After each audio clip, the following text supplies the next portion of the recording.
On this episode of At the Box Gaming, Lindsay has a game for us to play. That's it. So power up your favorite console, press play, and enjoy gaming with us.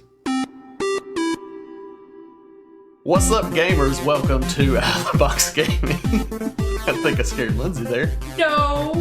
I am your host, Nick McGard, and I am joined by a man who would play games anywhere in the world, Will Kinsey.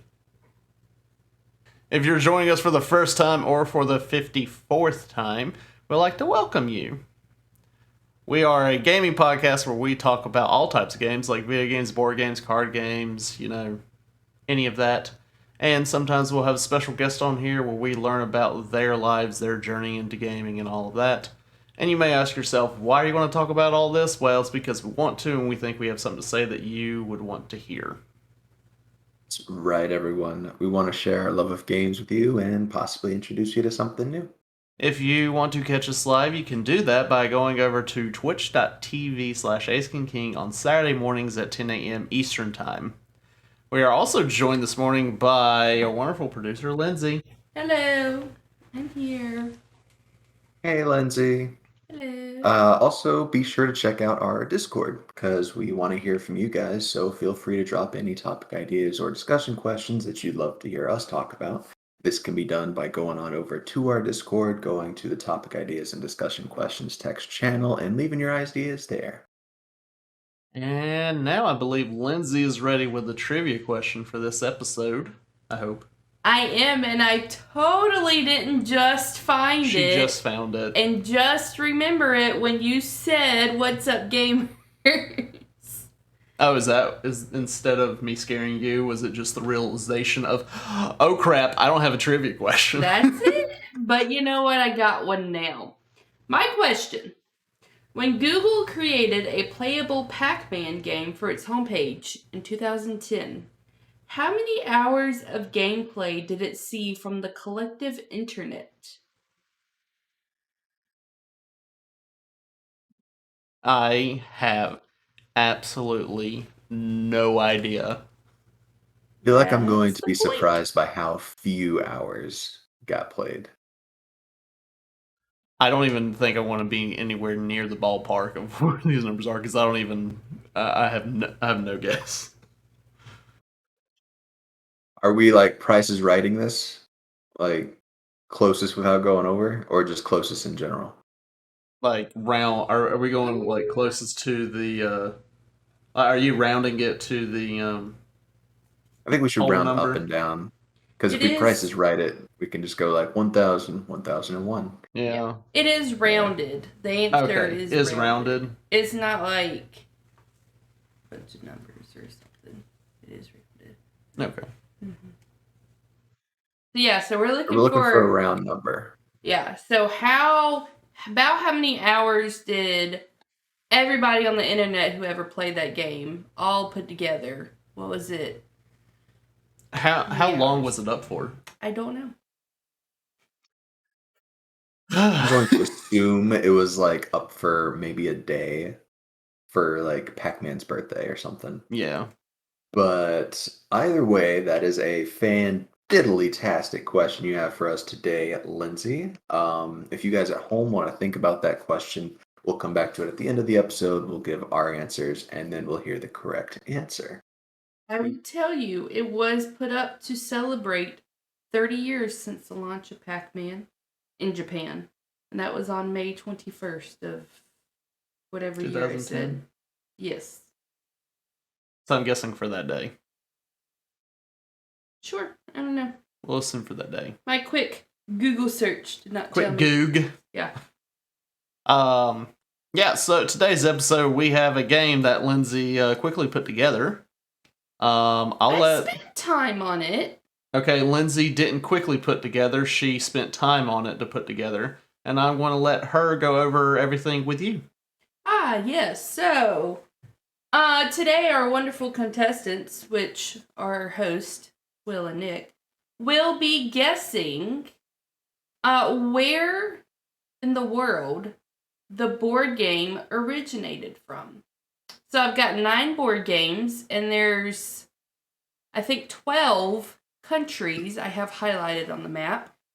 And yeah, so all you guys will see is an image of the board game. I won't tell you the name. I won't tell you anything about it. All you will see is an image. Okay? Love this. Now, question. Yes. Because I know the game that this is a reference to, Yes. is there going to be a surprise game that is from a country that is not on the map?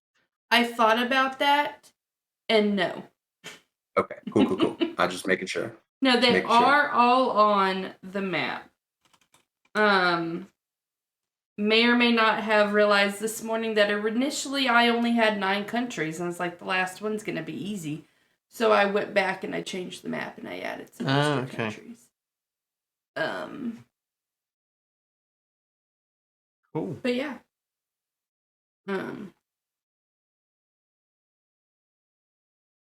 So we ready? I guess so. Got way too far on my game. So take a look at image. Hopefully everyone on stream can see it. Game number 1. I'll have to refigure out how to play tabletop. Here, I'll move it to the center here if you just want to zoom in on that bad boy. Game number 1. No idea what this... I've never seen this before. I mean, I've seen symbols like this. Take a look.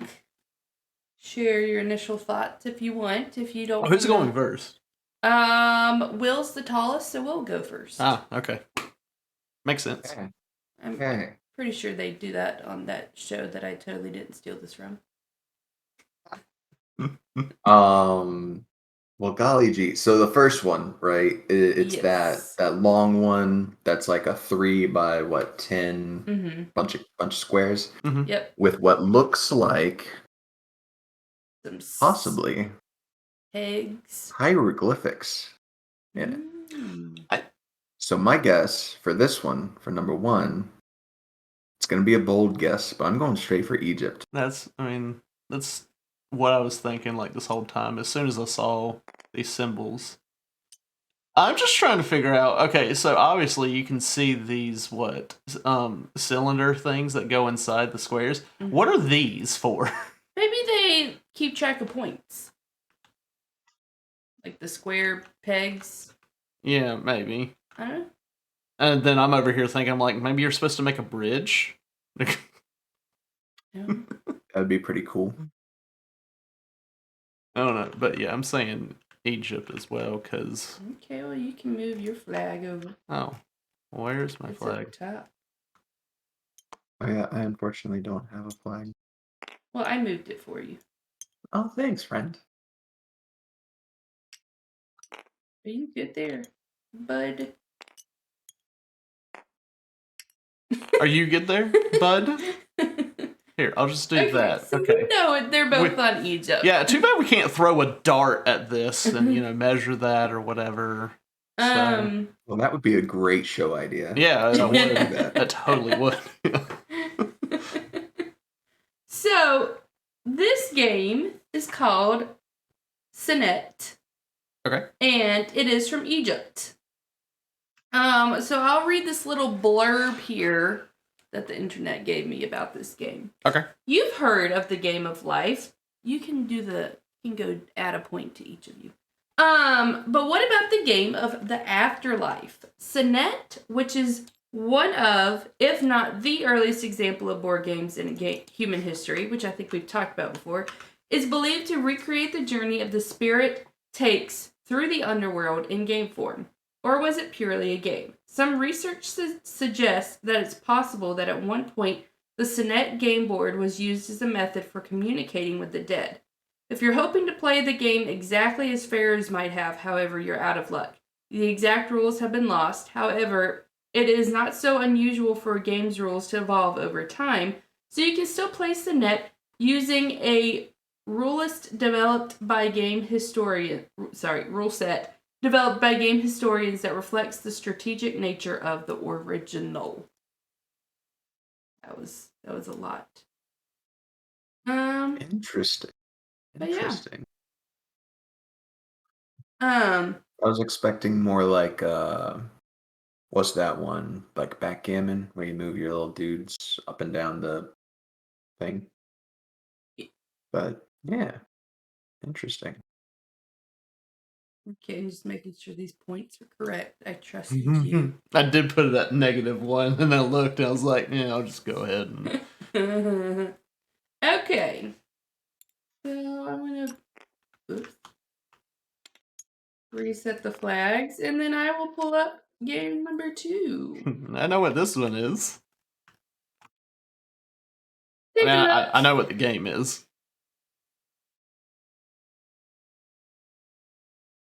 Do you know?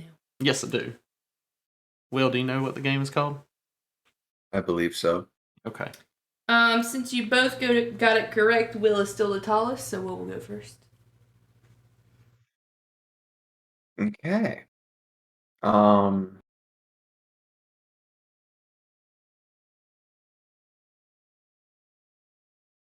I feel like I'm like gonna get really confused as to where this actually originated from, because obviously I have two places in my head. Mm-hmm. Um,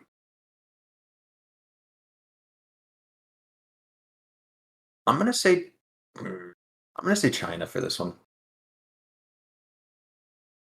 Okay. Will is staking his claim in China. Okay. This game is called Go, from what I remember.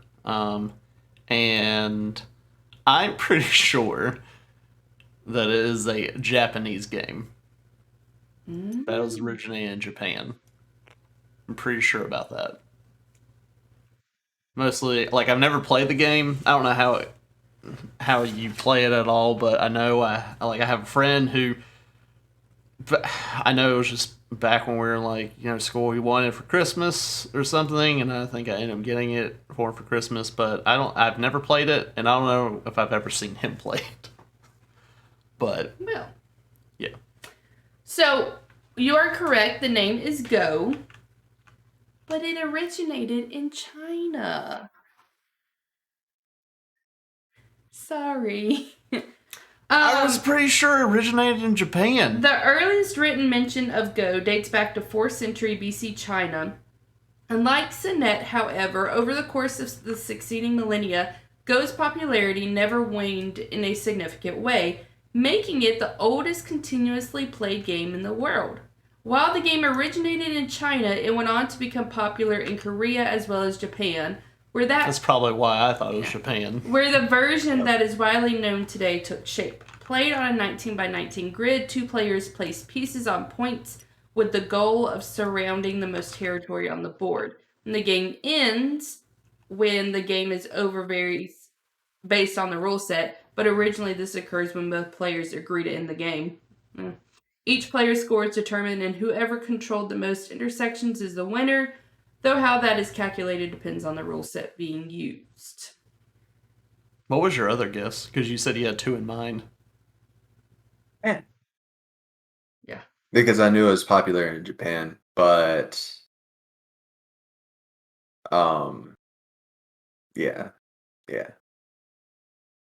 I, I had feelings. Okay.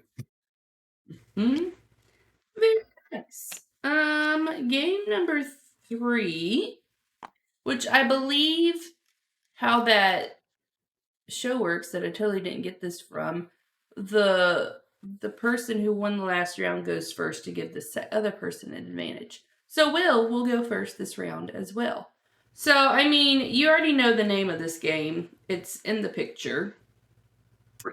Risk. Or that is the American version. Though I Or don't English think version. whenever I played Risk, I don't think I've seen these pieces on the board before.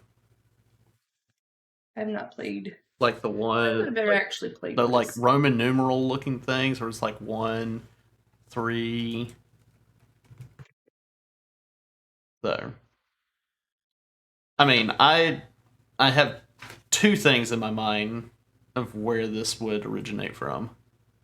So this was the game that I purposefully asked the question in the beginning of, is there going to be one that's in a country that is not marked? Because I saw that the USA was not marked, and I assumed that Risk was an American game. Now I'm not so sure, obviously. Uh, now I'm thinking Europe, and who would make a game about war?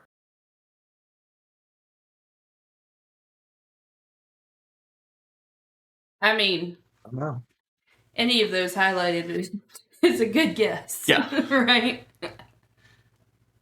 I'm gonna say Germany, and I'm probably really, really wrong. Okay. Now, for me, I'm between the two. Like, whenever I saw it was between, like, my first thought was Germany because, war, Germany, or whatever. But then I was thinking War, back Germany. to Napoleon, who was a French, I don't know, his actual title or whatever. But Yeah. just like of how like the board game Risk looks, and I mean, recently I saw the movie, or not saw, like I rewatched the movie Bill and Ted, the first one, and they had Napoleon, and whenever they were up on the stage and he was like presenting, he had like a world map with the different units on there, and it just makes me think of Risk. So I'm going to say France. So glad you get your That was the Napoleon other knowledge guess. from Bill and Ted. Well, no, I knew who it was. It was just I know. Okay, so this game is called Risk, and it originated in France. sweet. If you've ever seen the tender-hearted French short film, The Red Balloon, I have not. It may surprise you to discover that its director, Albert Lamouris, also unleashed the unstoppable, destructive force that is the board game Risk upon France and the world. The game was originally released in 1957 with the title, oh, I did not practice this, La Conquête du Monde. Just a couple of years later, it was bought by Parker Brothers and renamed the game as Risk, the game of global domination. Over the course of the game, players battle it out in order to control the most territory, and while many board games are touted as simulacrums of warfare and combat... Simulacrum. Warfare and combat strategy, the fact and making and breaking truces is so unofficially central to its gameplay means you could steel yourself for the very real possibility that your friends and family may be more willing to betray you than you thought. Believe it. I have not seen The Red Balloon. Maybe I should watch it. Game number 4. Saying the Germans had 99 red balloons. I assume But the French had 1. I assume I go first on this one because you won the last round. You will go first. Nacho Libre. Well, only one thing comes to mind when I see Jack Black. Yeah. I don't know anything about this game. What? Never heard of it. I'm trying to figure out. Played it in my travels in high stakes tournaments. Nice. It's intense. Well, when I see this, I have one thing to come to mind. I don't know if it will be correct, because I would be surprised. But I'm gonna guess Mexico, because I see Mexico is on here. Okay. What is Will's guess? Again, this is one of those games where I would have been like, all right, that's probably American. But I think Nacho Libre is based. I think it's based in Mexico. So are you saying Maybe. Mexico? Maybe they were like, yeah, they made it, I don't. But it could just be like randomly Nicaragua made Nacho Libre game. I'm gonna go with Mexico as well. That seems like a really smart guess. Okay, well, the name of the game is not Nacho Libre. But it says it on the side. No. It is Lotería. And it did originate in Mexico. Okay. Okay, cool. Though Its origins in Italy, Lotería has become synonymous with Mexico since it was brought to the Americans by the Spanish in the 18th century. The game is played similarly to bingo. Each player is given a tabla, or board, with a grid of pictures that correspond to a deck of 54 cards. As each card is drawn and its name announced, the players mark off any matching sections of their grid. Once a player's tabla has been filled out, they announce their victory by shouting Lotería or Buena. There is a set of 54 images that make up a traditional Lotería deck, but there are variations including Millennial Lotería. That's really cool. Okay, so it's bingo, and we just got stuck on the theme. Yeah. This might be like I guess it's a Nacho Libre themed I guess so. Lotería. Well, we got really lucky You there. did. So the game is now tied after the fourth. After the fourth one. So moving on to number 5.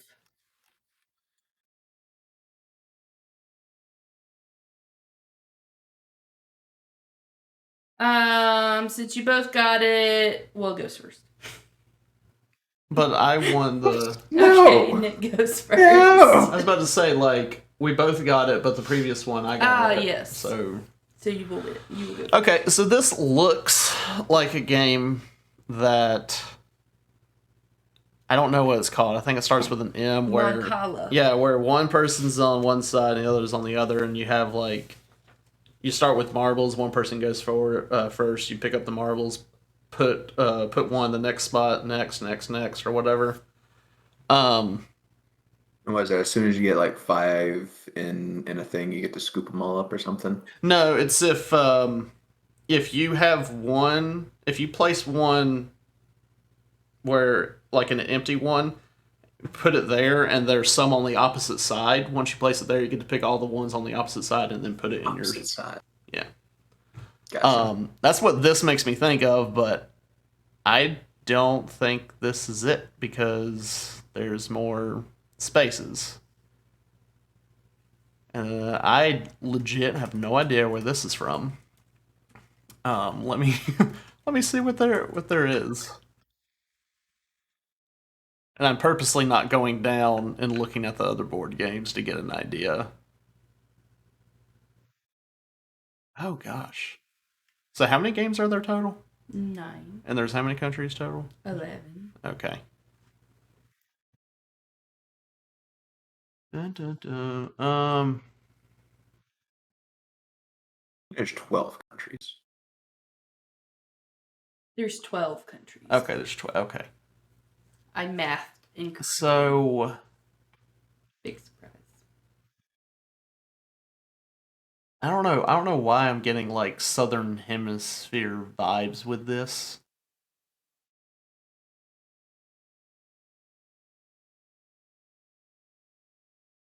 Not a lot in the Southern Hemisphere.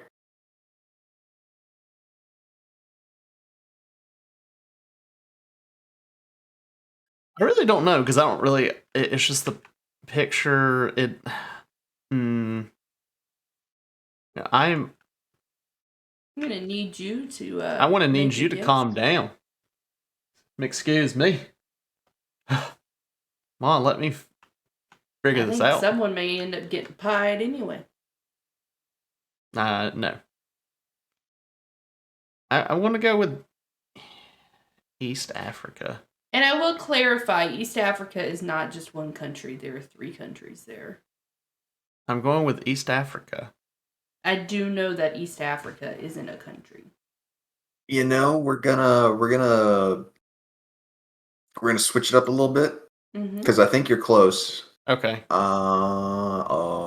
know, it could. We didn't mess with that country, and that country's pretty big. I was thinking Niger, but I think I'm going to abandon that idea and go to India. That might be a terrible decision, but I'm going to do that. See, I was between India, East Africa, and then Argentina. Those were the 3 I was thinking of. Okay. feel like I'm gonna regret this. Or I am.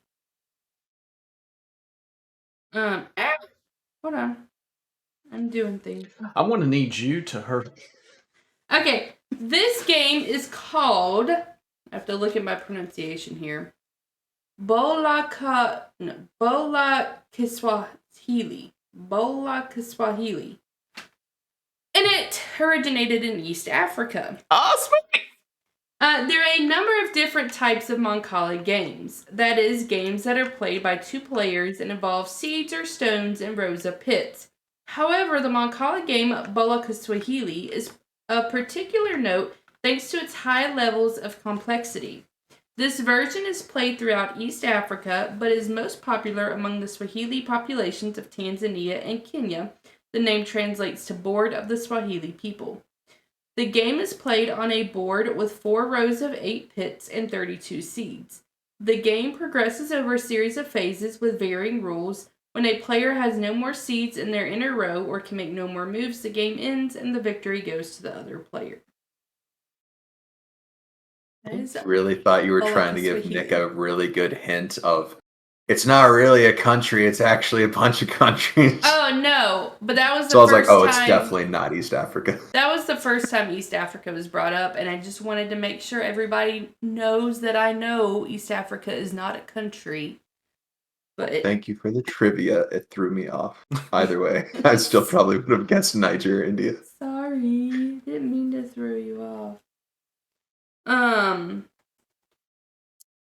The next game.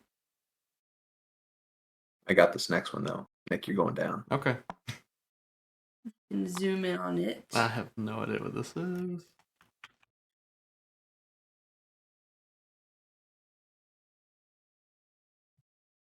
Are those marbles or snails? I can't tell. You don't get to zoom in because I can't zoom in. Oh, well, Lindsay told me to zoom in because for them to see. You can zoom in on a Google Doc. They can zoom in. There's not really a lot. I have no idea what this is. I already know. You do? Oh yeah. Well, I've played this in my travels. Congrats to you, because I don't know. It's just tournaments. I don't know, but for some reason, I'm between 2 countries. Oh gosh. I think I'm going to go with India. These do look like snails, don't they? I don't know why, but I just kind of feel like I want to go with India.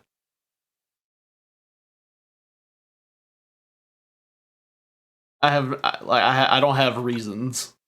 I just have a feeling, gut feeling. I mean, that's an excellent answer. In fact, it's probably right.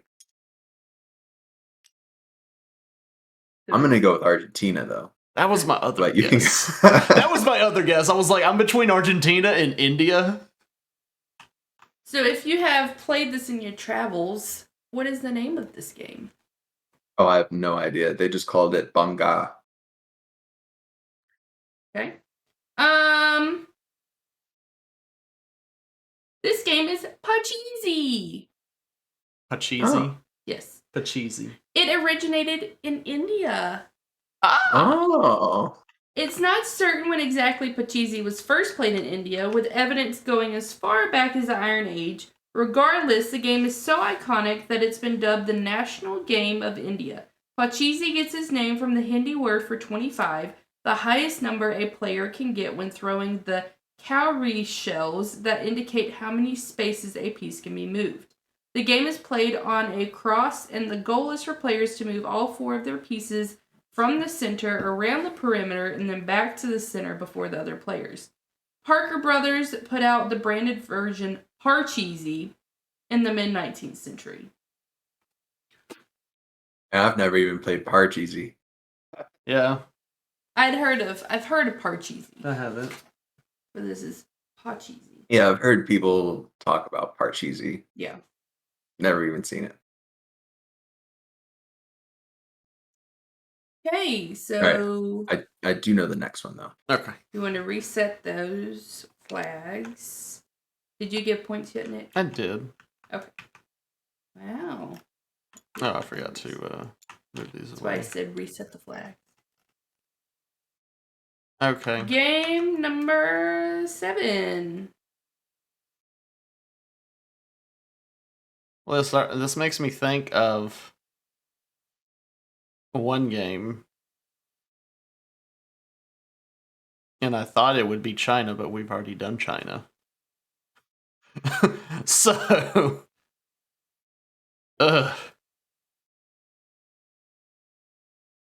just leave it there for a sec for everyone to see. I really don't know. I mean, but do you know what game I'm thinking of? It's like one that you would play on the computer, and I know they have real life versions of it, but is it you're trying to click get the ones that match and then make them go away? You're thinking of Mahjong. Yeah, which I mean that's what nothing like this particular game. Yeah, but the tiles, like the symbols on it, that's what makes me think of. I feel you. So don't let that trick you though. Well, I mean, I'm not going to say China because we've already done China.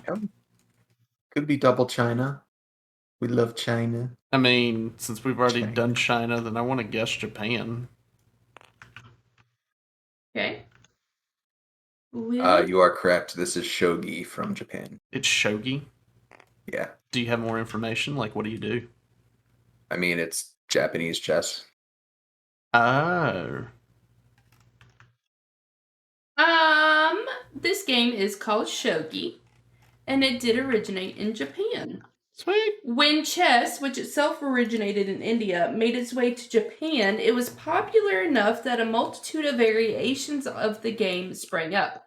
Shogi, however, turned out to be the most popular version. What makes shogi notable as a variation is that it was the first that allowed for captured pieces to be reintroduced to the game. As with most versions of chess, the goal of shogi is to checkmate the opposing player's king. Checkmates are fairly common endings to the game, as opposed to a draw, since pieces aren't permanently removed from the board. Have you played it before, Will, in your travels? I have played it in my travels, but this was not in intense competitions for sports or for money or for blood. This was battles of wit and skill and guile. Okay, solid. Okay, we have 2 more left. I believe most people will recognize this next game. That's what your mother would say, Catan. Yes, my mother did call it Catan. Good old Catan. And you both won, but Nick won the one previous, so Nick goes first. The Settlers of Catan. I have no idea where this came from. I mean, I have a guess, I think. Let's look at the board.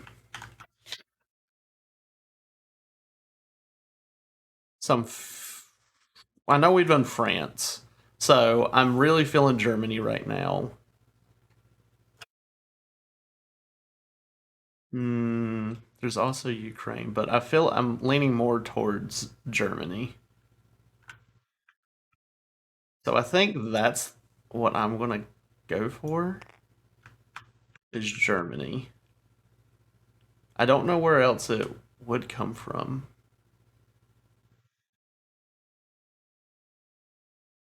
In hindsight, I really would have put, like, the UK in here to really throw you guys off. Oh, yeah. I should have done UK and America. Yeah. But I know, Settlers of Catan is a very popular game. Honestly, I wouldn't even know where exactly it would it originate from. Where'd you guess? I guess Germany. Something different. You said, jerk. Oh, I'm just gonna go with the Ukraine. Next best guess. Yeah, that was between those two, but I felt more with Germany. Probably Argentina. This is Settlers of Catan, and it did originate in Germany. Sweet. Released in 1995, this German board game was not only notable for the unique way it moved from being beloved by board game enthusiasts with niche interest to a mainstream hit in the United States, but how it mainstreamed the entire style of board games. Whereas board games in the US are characterized by their directly combative nature, Euro games tend to focus on resource management. This may not sound particularly thrilling on its face, but thanks to Settlers of Catan's runaway success, it's clear and there is an appetite for this style of games in the States as well as in Germany. It's like, I feel like Settlers of Catan, I feel like we've talked about it with board games before, but it just seems like one of the ones where you need to play it, and it's one that you probably would have in your collection. I have it in my collection. It's one of the ones that my family, like if I, would bring it over, like we would, end up playing it. All right, yo, is this like some kind of Monopoly? Okay, last game.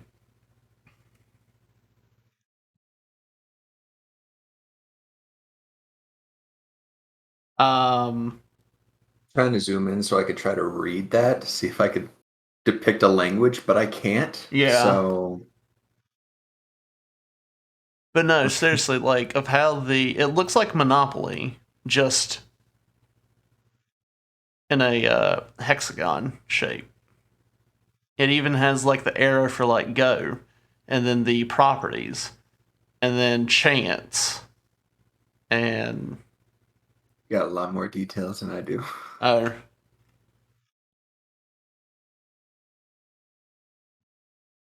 Yeah, this is Monopoly. Like, what the frick? All right. I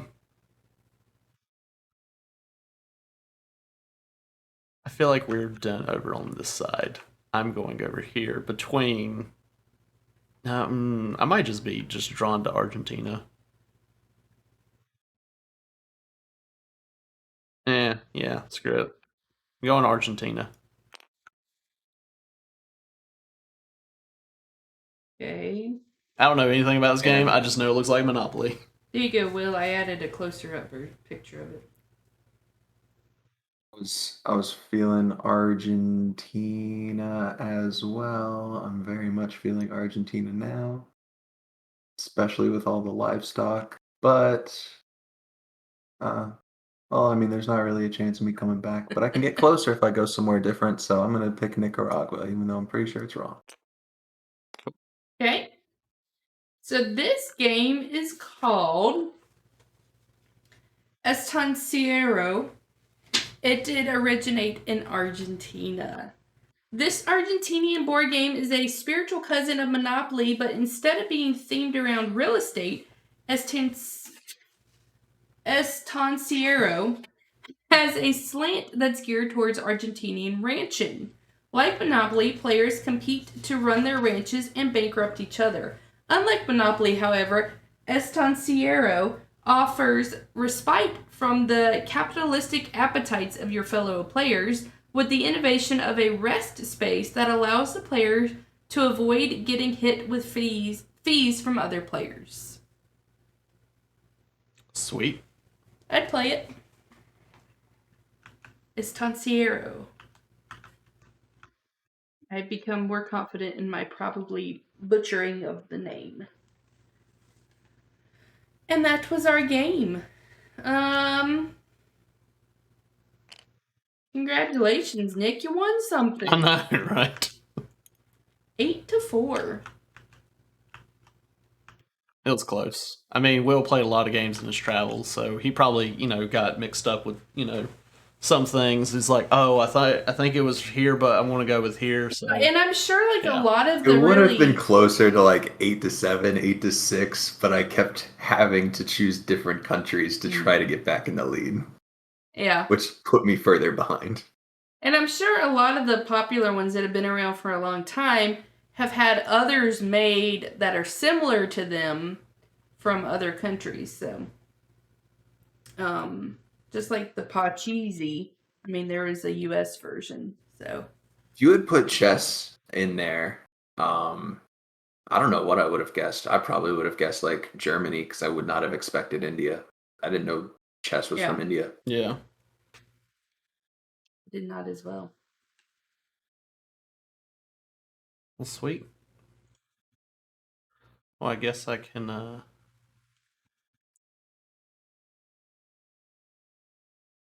Where's checkers from? Do you know where checkers is No from? idea. Checkers are from. Watch that be the American one. Iraq. Oh. Oh, that's cool. Mm-hmm. Now, what classic, really popular game is there from America? Hi ho Cheerio.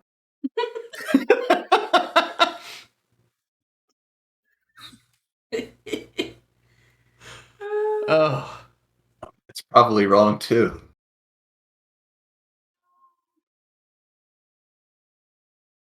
Well, yeah, that was a... We stole versions of everything, like, because chat mentioned with, which one was it? With Pachisi, like, it's similar to Sorry. Like, you're going around the board and trying to get back to a certain place. Which one was the Pachisi one? That was the one from India. This one? Mm-hmm. That was the only one, like, it looked like what Sorry, and then my other thought was Trouble or something. I was thinking of like those, but it just... Monopoly originated in America. Oh, well, there you go. We got Monopoly, and we have by a woman named Lizzie Maggie. And we have too many versions of Monopoly now. Yeah, we were at Walmart the other day in the game section. I'm like, what are all these Monopolies? Yeah, Lizzie picked one up, and it was a like COVID edition. That's not what it's called. It was like realistic living at home or something like that. And it was like something about you're in your sweatpants, and I don't know. I don't. There's too many versions now. Way too many. Anyway. You all have same time, Nick, could you say the same thing about chess and all the different chess sets with all the different figures? Because when it comes down to it, it's really just the same thing. But with the different versions of Monopoly, they've changed it up because I know...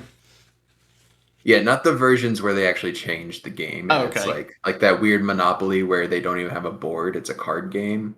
Monopoly Deal? That one's good. Yeah. That's a good game. Is it? Yeah. It looks terrible. Yeah. But no, I'm saying like where they have the board, but they've switched up like the boards. So, because I think I have a Star Wars Monopoly that doesn't look anything like normal Monopoly. I don't think you play it the same way either. No. We haven't played it because I was confused on how you play it. But all the ones where it's just like a different, like electronic Monopoly, where you have like credit cards instead of like the money. That's basically the same. I know my sister, she collects Monopoly boards, and I know there's one where it's like a big version where it adds spaces. And the thing in that, I remember we played it one time, and it confused her because she's played Monopoly so much that, wherever space you're on and you roll, like whatever your roll is, she knows basically where the next space is going to be. And then whenever Extra or fewer spaces is weird. Yeah, and it threw her off. I know she has some other ones, I just can't think of them. But other ones that she would have are basically the same, like where there's the... why can't I think of like A Christmas Story version, or hate that movie. I'm sure there's like A Nightmare Before Christmas one, or like Rugrats or something. It's basically going to be the same. It's just going to be different names for the properties, and it's going to be different pieces and all that. So all that's the same, and that's comparing to what you were saying with chess. Are fine. Those are fun, where it's just different names and different figures. Yeah. Mm-hmm. And also, fun fact... the weird ones where they actually change the rules, forget that. If anybody has one of those like crappy Monopoly ones, the one where it's like, something oopoly, like there's like a Katzopoly or Yeah, like a the off-brand. Yeah, those are not actual Monopoly boards, and they're crap. So, just saying. Really? Yeah, they're not made by Hasbro, so they're not official Monopoly. I feel like you need a gavel to slam down after saying that. Those are crap. Boom. That's fact. Yeah, so I hope we all learned some nuggets of trivia and history here today. Sweet. Indeed. If you exit out of Discord, I can go to where it's just the two of us. Oh, we can? Okay. Just the two of us. There we go. We can make it trash. Just the two of us. Oh, we're not allowed to sing that stuff. I'm sorry. No. Let me go ahead and get out of tabletop. But we are going to move on. Right? Yeah, to nostalgia game of the week. Ah. That's what we have next. Sorry. This is where we spin a wheel that has a list of games that give us that nostalgia feel, and then we're going to talk about whatever it lands on. Also, if you have any game suggestion for the wheel, please go to the Discord. There's a podcast section. There's a nostalgia game suggestion, and just put it there. Just plop it in there. Yeah, just plop it in. All right, and this week we got Guess Who? Oh, that's like perfect. Another with board game. The board game theme of today. Guess Who? So, good old Guess Who. It's been a hot minute since I played Guess Who. It really has. I'm going to say I did see a TikTok where it was like playing Guess Who, and like I think it was either 2020 last year when I saw it or this year, but you have to, like, the way it was a comedy thing, you have to be real careful of what you say. Oh yeah, because it's all describing people. Yes. Yeah, so, but I did see the game at Walmart when we went there the other day, so I know it's still sold, and I guess people would still play it, and I guess people wouldn't get mad, but I'm sure if you play with, specific people, they'll be like, excuse me, you shouldn't be saying that, or whatever, but... Does this person display feminine characteristics? Wait, what? I was trying to be careful. Does this person have glasses? Then they would go all out. It's like, no, you should not be saying that, blah, blah, blah. And what if it was like, do they have contacts? What if they have contacts? Why is their eyesight important? I have seen, though, this is really cool that you probably won't care about. I've seen teachers take the game of Guess Who and, like, take the little cards out and, like, make it content related. They can play with their students. I just thought that was a really cool nugget to share. I'm sharing all these nuggets today. Oh yeah. Ooh. I saw a Redditor made a Magic the Gathering version of Guess Who, where they took Planeswalkers and put the Planeswalkers in there. That's really cool. That one, I was like, that's fun. I would lose at that game because I don't know their names. Yeah, there were a lot of Planeswalkers that were like the new ones that I have no idea who they were. So I was like, maybe. I have some that I know their names, and a bunch of them I don't. So.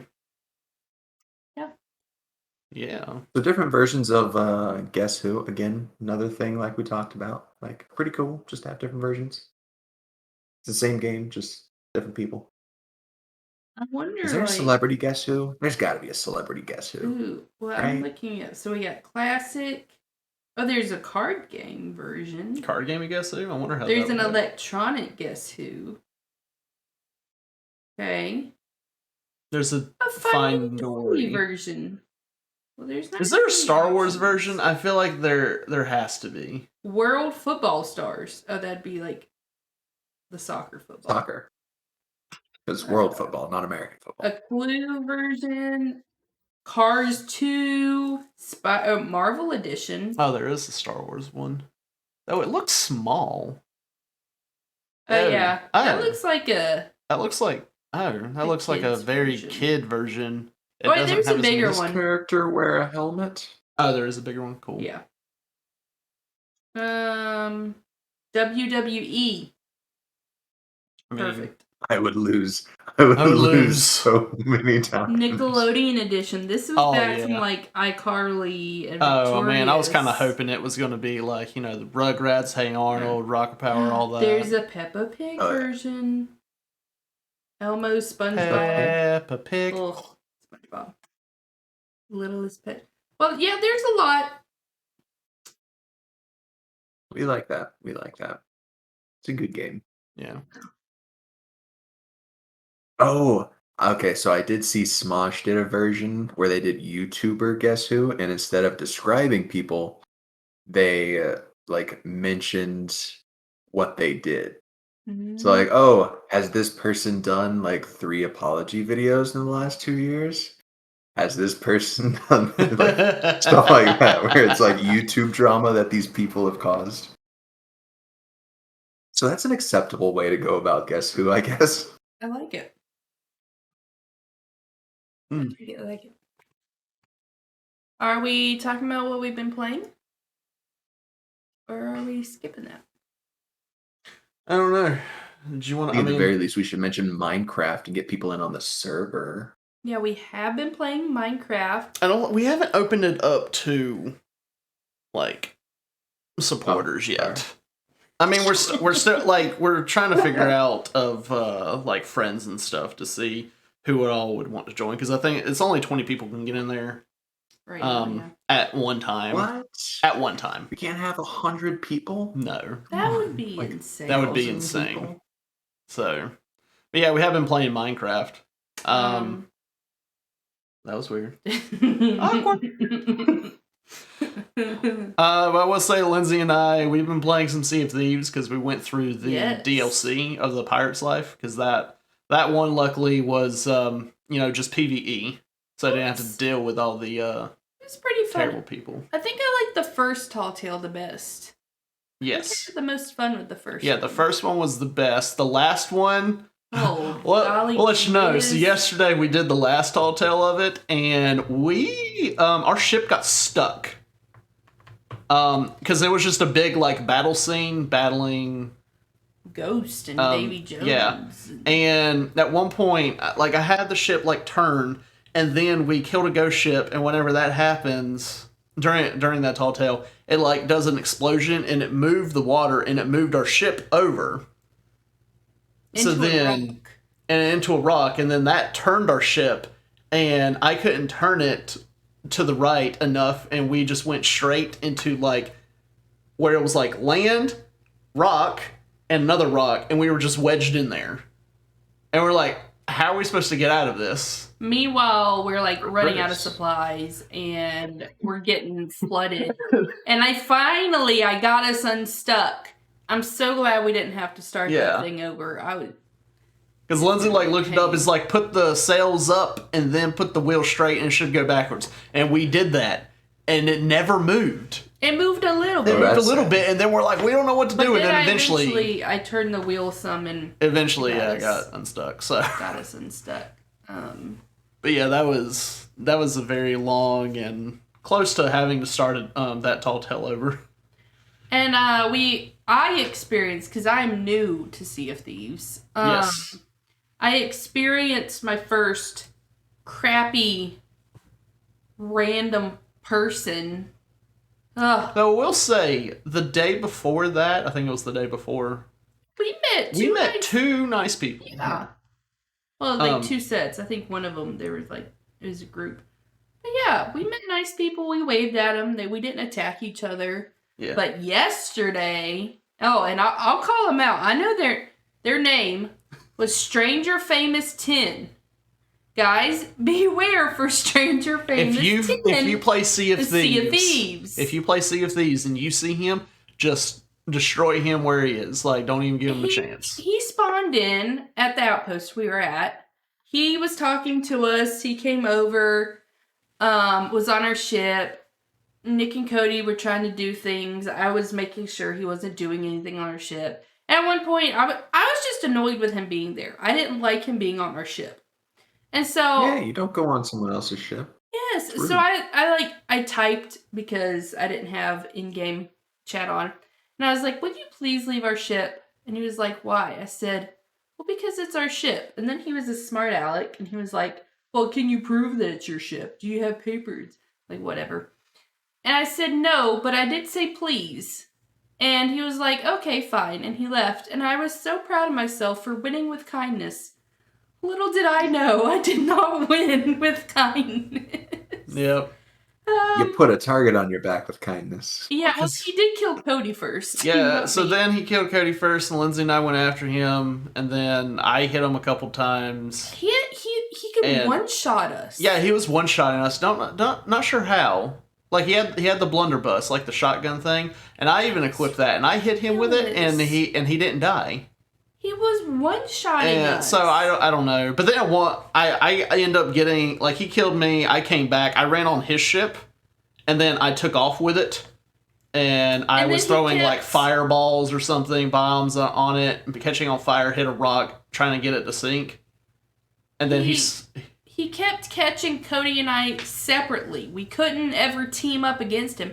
And let me tell you, who did I figure out made the game rare? Yeah. Guys, why does it take so dang long to come back from the dead? At least they did, Will, I know it's been a while since you played, but they did add where if your teammate dies, you can run up to them and you can revive them. You have an X amount of time to be able to revive them. Which is nice. But why do I have to be on the dang ferry of the dead that for doesn't so help long? when you're being killed by a dude and your teammates hiding on the island not helping. Yeah, so I've got some things to talk to the makers of Sea of Thieves about. But he was just a jerk. Yeah. And I was so sad because I worked so hard collecting. We had so much wood, we had so many cannonballs, we had so much food. Yep. And I just and it all goes away. That's so like sad. that's annoying whenever you have all that and it all goes away. And that's what always made me very frustrated because I would spend like half an hour to 45 minutes, maybe even an hour, collecting all the food and wood and supplies that I could find, putting it on the ship just for us to get chased down for 3 to 4 hours by some jerks. Yeah. And lose it all. So, luckily, we didn't really get chased around any when we played. That's good. I understand like when your ship sinks that you lose it, but why is there not a way to save it when you're done with the game for the day?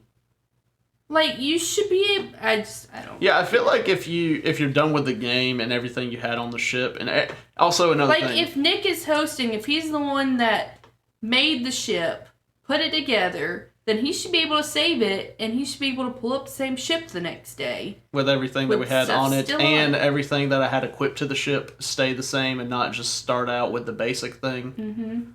Because it's annoying. It's like, hey, I want my ship to look like this, and have to go and equip all of it. Yeah. So. But all in all, Stranger Famous 10, I hope you step on a Lego. You jerk. Anyway. I love it. I'm having a lot of fun with Sea of Thieves. Yeah. You're not allowed to sail with black sails because that automatically means you want to fight. Okay. I figured that out when I first played because I wanted black sails. So I was constantly sailing around with black sails. Remember, Nick? Yes. I went and researched it, and apparently that's the invite to fight. Oh. Is to have black sails, which is the dumbest thing ever. You should look at the flag, not the sails, because I just want to look cool. But Lindsay did get to experience the Kraken yesterday. Because for all the times we played, we never came across it. And I was just like, I looked it up, I was like, is the Kraken still a thing in Sea of Thieves? He jinked us. And I jinked us, and we were... Not 2 minutes later. We were basically at the island. Like, we were right there at it. And then I see the water get dark, and I'm like, oh no. I was like, what's happening? No, Cody's not there, and I'm like, Lindsay... we got to do this, and we end up defeating the Kraken. I defeated my first Kraken. I defeated my first Kraken. So yeah, I feel like didn't we run from a Kraken? We run from the Megalodon. I know that, but the Kraken, the Kraken, you can't. We ran from Megalodons. You can't. You probably got close to an island at one point. Maybe it was Megalodon. But the Kraken, like whenever it happened, it stops the ship, and the water turns black because we stopped moving. I'm like, oh no. So Yeah, but legit, like not 2 minutes later after he Googled, is the Kraken still in Sea of Thieves? Yeah, We failed the Kraken, or rather the Kraken Oops. failed us. Whoopsies. Nice. But yeah, Sea of Thieves and Minecraft. I think I played my House Flipper game a little bit this week. That's what I've been playing. That's what you've been playing. Not House Flipper. Not House Flipper. Sea of Thieves. Walking Dead. Enjoying that. Yes. You finished season 1. Season 1 and the DLC. Mm-hmm. Gosh, man, rollercoaster of emotions, I'm telling you. That last episode. And you started Scott Pilgrim. Yeah, which is kind of fun. Not my type of game. What about you, Will? What have you been playing? Well, just started Minecraft on the server yesterday. I'm gonna be the gunman.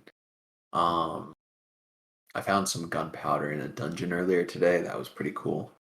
So I'm well on my way. Um, Other than that, I've been playing Star Wars: The Old Republic.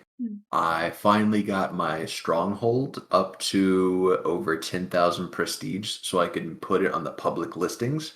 So now strangers can come into my house, which is built like a nightclub slash casino. So you can actually go to like one of my vendors, buy casino chips, go to the slot machines, and That's cool. I like it. and you can gain reputation with the cartel, like the cartel bazaar, the underground, the underworld, by gambling at my stronghold. No, I never. So you can actually get benefits. I never from my did stronghold, anything which I think with a is cool. stronghold. So I don't even know how they work. I know they were introduced when I was still playing, but I never did anything with it. Yeah, you just buy an empty apartment and decorate it, and then once it gets to 10,000 prestige, which is like you decorate it enough, you can make it public and people can come visit.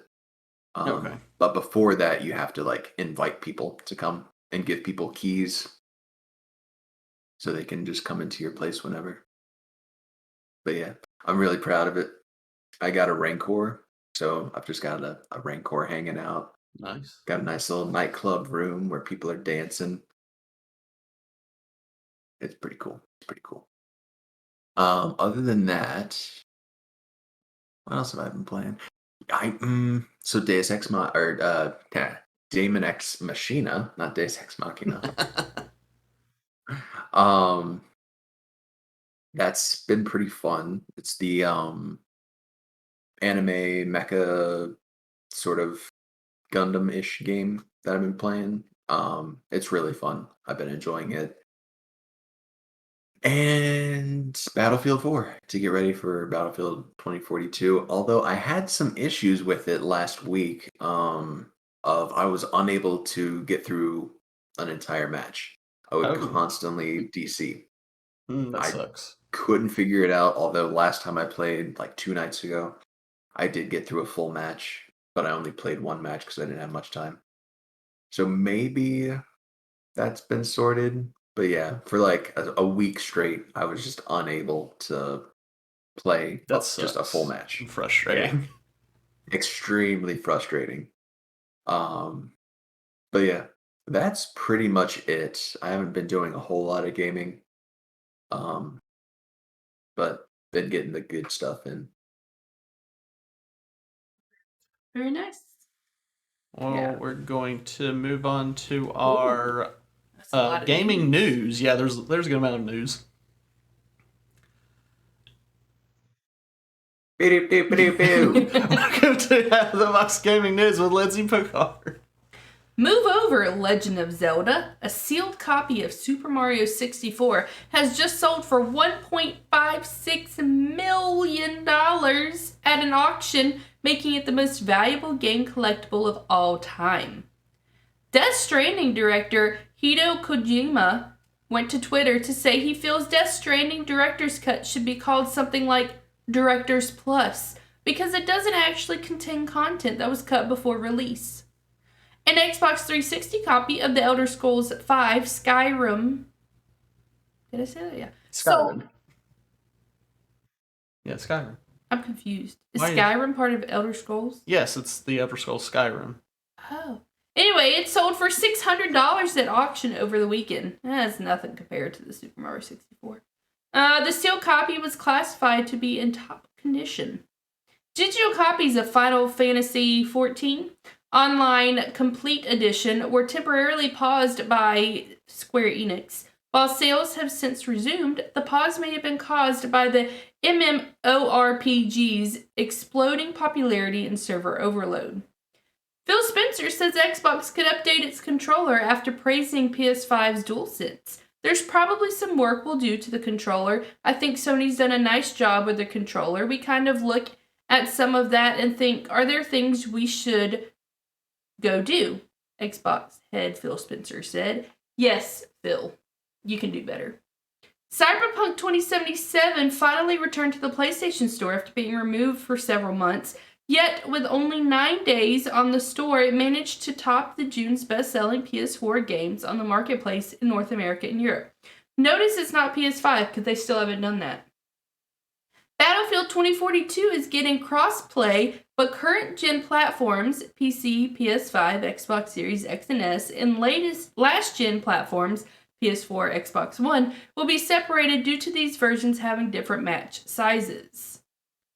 Christopher Judge, the voice actor of God of War's Kratos, will lend his voice to T'Challa, Black Panther, in Marvel's Avengers when the War for Wakanda expansion launches later this year. Oh, that's cool. Valve just announced the Steam Deck, a portable Steam-centric video gaming handheld coming later this year. Blah, blah. And lastly, June 2021 was the best month for the Xbox platform in terms of dollar sales since June 2011, which was set during the Xbox 360 era.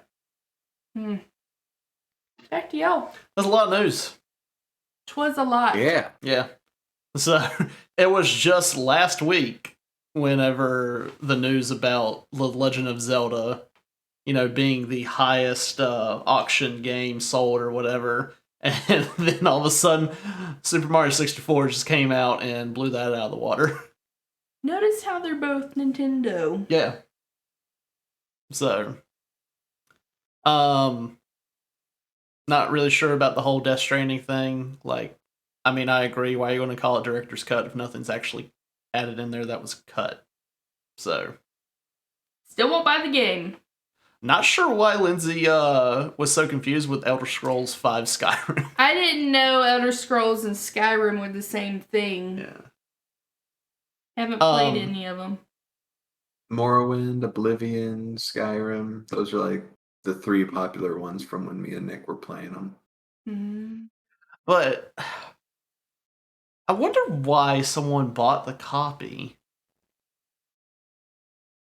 for Xbox 360 copy for $600 at an auction. I don't know. Because it's not like the Legend of Zelda game or the Super Mario 64 where it was a sealed thing. This was a used copy that was just said it was in top condition. It said the sealed copy. Oh, sealed copy, classified in top condition. Mm-hmm. Oh. But still, Xbox 360? What? Anyway. It's the last of the good Xboxes. Still an Xbox. And then the next thing? Final Fantasy 14 apparently getting very popular. Didn't they just come out with a new expansion? I believe so. Okay. I guess that's why it got really popular. I guess it was a really good expansion. So, that's cool. Phil Spencer praising the PS5 DualSense. It's an incredible controller. Yeah. So I was really surprised that they didn't even look to do anything before, with their controller, with something like that. But now it seems like they may look into it. So, any way to make a gaming experience better, then yeah, I'm all for it. So, Cyberpunk. We just can't get away from the Cyberpunk news. But hey, good for them. But yeah, it's good news. They got back on the PlayStation Store, and they were the top for June, the month of June. It was the best selling game on the marketplace. PS4 so that's cool. Game. Do what? PS4 game. Yes. They haven't done PS5 yet. And then cool that Battlefield 2042 is going to be crossplay. So only with the same gen. yeah, but I mean, I wouldn't play with anyone that's on PS4 or Xbox One. I don't think so. Just because we don't have friends that play. Yeah, because I don't think I think friends that I know and play games with, they have a PS5. If not, they have a PC. Yeah. So I just want to make sure people know you weren't being snooty there. Okay. I mean, it's just nice to know that if I got it, I'll be able to play Will. Yeah. Like with Will, because but because if Will's been preparing for this game and doesn't actually buy this game, I'm gonna be confused. Yeah. So. So I hope. I know it probably won't happen, but with the voice actor for Kratos, he's doing T'Challa. I would love, at some point during Marvel's Avengers, I just hear Black Panther just say "boy." Boy. It's not going to be the same voice. It's the same voice actor. I know. It's not the same voice. I know, but I just want him to say "boy." But it'll be in like an African accent. It won't even be close to Kratos. So I just want him. I just want him to say maybe "boy." They might make him like American or something. But I don't know. I would expect them to make him sound Wakandan. Yeah. Hey, Kratos, Wakandan saying "boy"? Yeah. Have you seen stuff about the Steam Deck? That new handheld? Didn't know that was a thing. Yeah, that was announced the other day. It looks like a Switch, and whenever I would see comments, people are like, "So this is the Switch Pro." It does look like a Switch. Yeah. That's cool. But because I remember, what was it, like the Google Stadia and the Nvidia Shield, those were like back in the day the big ones that you could play Steam games on. So it's good that like Steam has the Steam Deck, or Valve has the Steam Deck, I should say. Yeah. Yeah. I just want to look up the specs for it. It costs $400. It can cost more. Oh, it can? 64 gigabytes costs $399 and comes with a carrying case. 256 gigabytes is $529. It includes faster storage, a carrying case, exclusive Steam Community Profile bundle. And then 512 gigabytes is $649 with faster storage, premium anti-glare etched glass, exclusive carrying case, exclusive Steam Community Profile bundle, exclusive virtual keyboard theme. So that's a little pricey. I mean, that thing can be more than the PS5 was. It has. Now, can you treat it like a Switch and hook it up to a TV? I know you can dock it. I know you can dock it. I've seen like videos on it. We like that. It might be worth it. It's on the line there, because that's not a lot of storage space for the amount of money you're paying. For $399. And we're not talking about Wii games here. We're talking about Steam games. Yeah. So where one game could be 50 to 100 gigs. Yes, there is a dock that connects to external displays, wired networking, USB, and power. Yeah, so you can hook up a mouse and keyboard to it. But the dock will be sold separately. Oh. That's how they get you with more money. You can, How much is the dock? It does not say. 7-inch display screen. It's a little small. It's the size of the new Switch coming out. So 60 hertz, LSD touchscreen. LSD. Whoa! Not LSD. LCD. My bad. 2 analog sticks. You're in for a ride on this competitive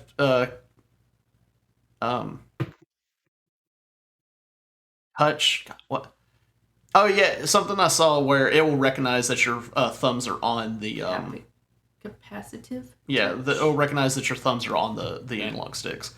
D-pad, face buttons, triggers, bumpers, grip buttons, view menu. Cool. It has a trackpad on it.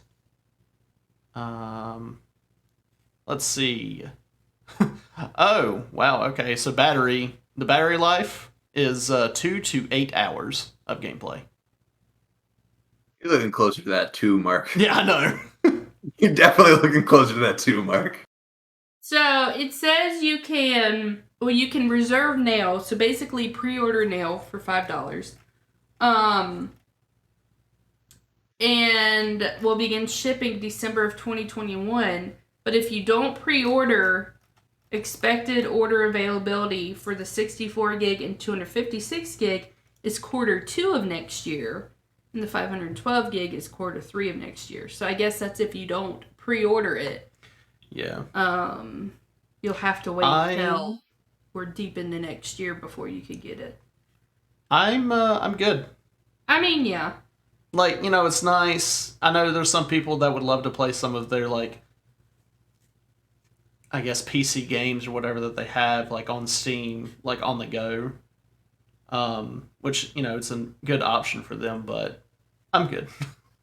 If you want to check it out. I can't imagine being able to play any of your actual resource-intensive Steam games on that thing for any longer than 2 hours. Yeah. Like they say 2 to 8 hours. I can't see getting 8 hours.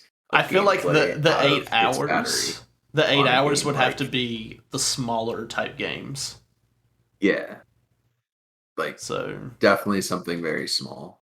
Like maybe you could get away with games like Hades, stuff like that, which excellent game. Which got Hades, a lot of really good Hades is on the Switch, so yeah, but it's not very resource intensive. Yeah, so you could play games like that, but that would be on the 8 hour mark. But the high intensive games, that's going to be like the 2 hour mark. Yeah. I don't know. I would have to see some actual benchmarks on this to see how it holds up. Yeah. With different, resource intensive type games. Yeah. Well, if you want to check it out, head over to store.steampower.com/Steam Deck. You can find a little. I mean, it looks cool, but I don't know. Yeah. We'll just see how it does. Shoot. If you can play Baldur's Gate 3 on it for 4+ hours, I feel like that would be pretty nice. When Baldur's Gate comes out fully. But I feel that'd be a pretty decent benchmark. With the most expensive one was over $600? Yeah. You're on your way to pretty good PC at that point. Yeah. Yeah, but a PC's not portable. A laptop's portable, and you're not nearly on your way to a good laptop. It's whatever you're looking for, I guess. Yeah. I mean, people will buy it. It's a cool idea that you could play any of your PC games on there. So, good for you, Valve. Just waiting for the next Portal game. It's definitely neat. I don't know if it was needed. It might, again, I don't know if we have the technology to make these portable systems for high intensity games feasible at this time. Yeah. But I love the idea of being able to play high intensity games on the go. Mm-hmm. It just seems very difficult to pull off right now.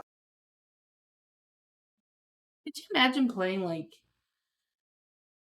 I mean, if you dock it, you get a bigger screen. But can you imagine playing something like roller coaster? What's it called? Planet Coaster or something where there's so much going on, that you've got to has so much state on your screen. Yeah, I don't know. Anywho, yeah. All right, that was our news. Yeah. So trivia question. Good news things. Do we have a trivia question? Yeah. I don't remember. We barely had one. My well, question. I hope you guys have been thinking about that trivia Yes. question because it's time to give our answers Lindsay. Yes, so my question. When Google created a playable Pac-Man game for its homepage in 2010, which I discovered was to celebrate the 30th anniversary of it being in Japan, how many hours of gameplay did it see from the collective internet? So everybody all around the world that played the game on Google for however long it was up, about how many hours do we see from that? All right, first I'm going to need to know how many people around the world have the internet, Hmm. and then how many people would be interested in Pac-Man. What's the population of the world? What's Not everyone in the world has Pac-Man or I know. has the internet. I know, but if I had... There were, in June of 2010, there were 1.97 billion internet users worldwide. So almost 2 billion.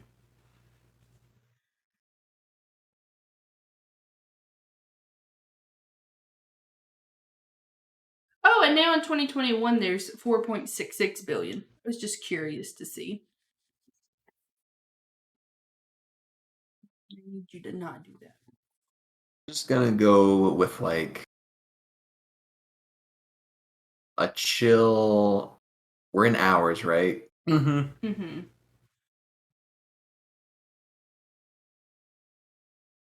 I feel like it's gonna be in the millions.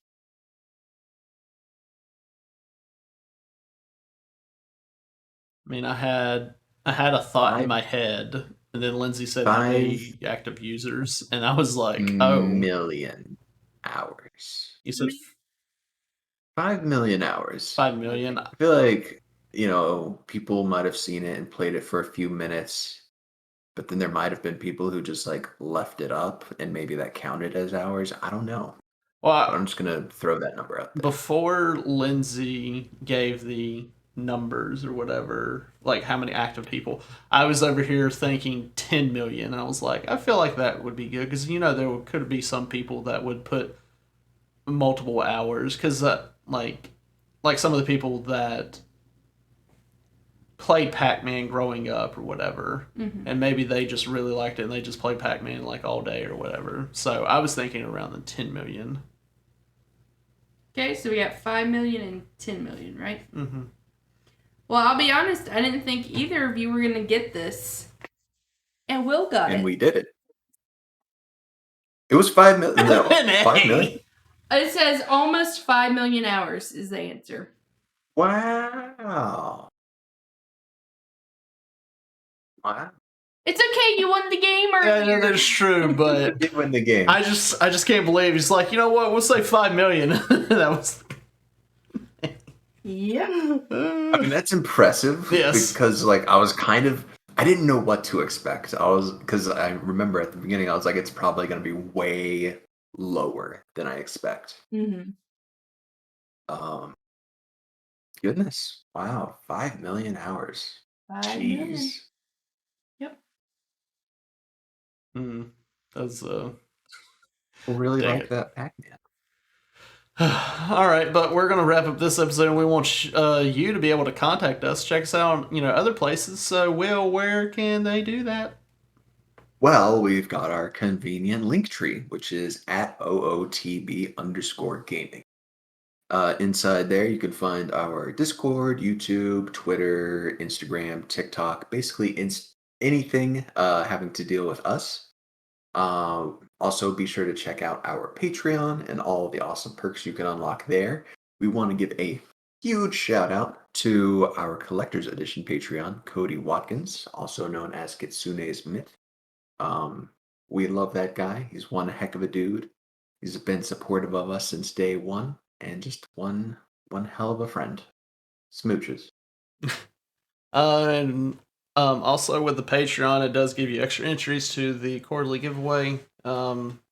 We had our second one for this year a couple weeks ago, and our Patreon supporter, Cody, actually won. Yeah, it pays off. Yeah, those extra entries pays off. So, I mean, it took a year, but it paid off.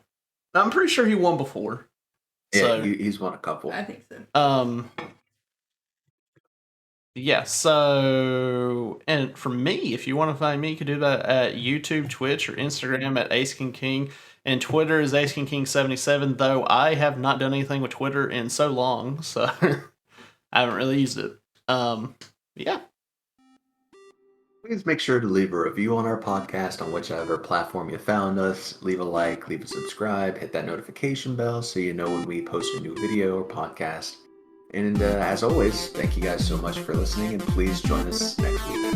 This has been Out of the Box Gaming with Nick Picard, Will Kinsey, and Lindsay. Thanks for playing along.